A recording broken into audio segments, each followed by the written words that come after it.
Eddie, thank you very much for taking time to speak with us before the start of the conference, the policing conference here at Intersec 2025. It's the first time there's been a conference of this type. You've been instrumental in aiding and assisting. Can you tell me a little bit about what your audience are going to see here today? Oh, my goodness. Thank you so much for having me. I think the audience here coming to Intersect is going to see everything imaginable for public safety, everything for police, fire and rescue, civil defense, cybersecurity, all the tools, all the technologies, and of course, all the professionals, the people that work in government, employing all of those tools to help keep people safe. So, we hear a lot about sort of technology. It seems to be a very practical addition to the policing community. So, perhaps drones seem to be quite important here. That's in the conversation.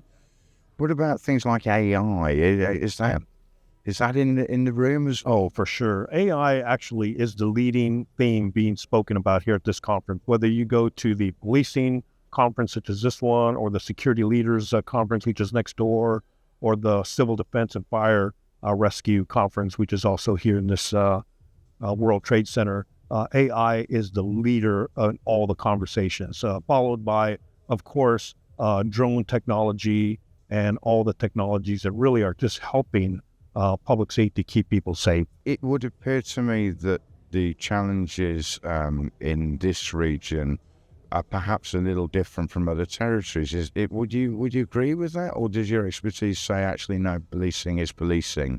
Well, I think policing is policing. I think every part of the world has its very unique challenges right now.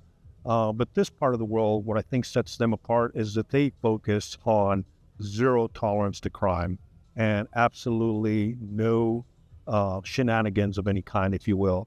And for that reason, they like employing the highest level of technology to make sure that they have the highest level of security here.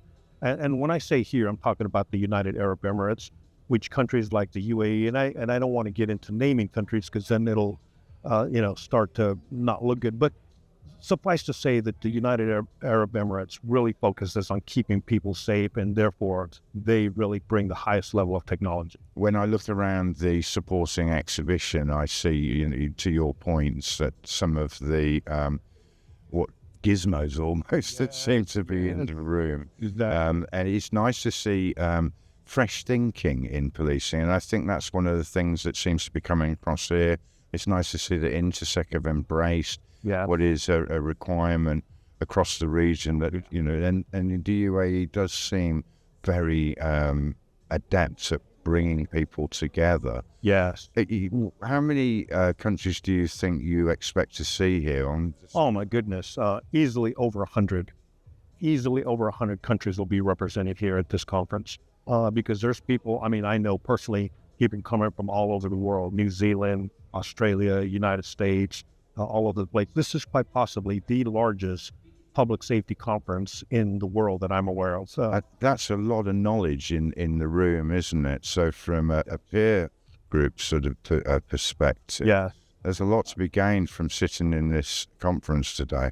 Lots of knowledge blended with lots of technology. Almost every vendor imaginable that sells any kind of gadget or technology is here present at this conference. And when you blend that level of knowledge and experience with that level of technology, it can only mean people are going to be safer. Eddie, thank you. I won't hang on to you for a moment longer. I wish you the very best with the launch of the conference today. Thank you for taking Thank you so much for having me to speak with our audience. Pleasure was yours. Thank you. Thank you.